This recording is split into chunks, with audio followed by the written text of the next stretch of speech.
davvero una festa grande, quella che è andata in scena domenica 21 giugno sulle colline del Conegliano e Valdobbiadene, che hanno accolto in tutta sicurezza i moltissimi visitatori giunti nei 19 comuni della manifestazione per prendere parte ai tanti eventi della giornata. Dare un segnale un po' a tutti, innanzitutto a noi stessi, alle Pro Loco, per dire non abbiamo timore di organizzare qualcosa con tutte quelle che sono le regole, un segnale anche di speranza anche per tutte le attività economiche che abbiamo voluto coinvolgere, ristoratori, cantine eccetera.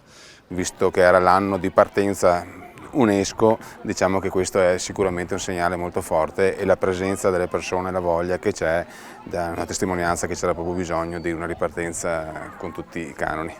Un segnale forte che la Primavera del Prosecco Superiore ha voluto lanciare a tutto il territorio per dire che tutti insieme si può ripartire con entusiasmo e gioia. Abbiamo aderito alla proposta della Primavera del Prosecco Superiore proprio perché crediamo che sia importante lavorare in termini di comunità, di squadra, tutti insieme. Abbiamo un obiettivo comune nel raccontare queste stupende colline che sono patrimonio dell'umanità.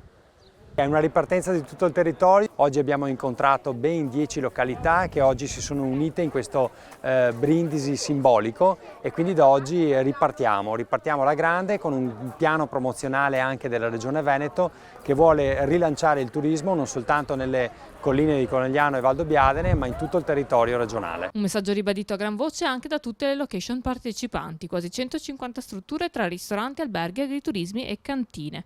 Una festa soprattutto digitale grazie agli streaming della giornata e alla partecipazione dell'ospite d'eccezione Nicola Canal. Beh, testimone d'eccezione, uno che ha voluto partecipare con grande felicità a questo evento. Sono felicissimo perché ho saputo che tantissime persone sono venute da fuori per visitare la nostra zona. Speriamo ci sia un passaparola importante perché io voglio che queste colline siano sempre piene di gente perché è una bellezza che va condivisa con tutto il mondo.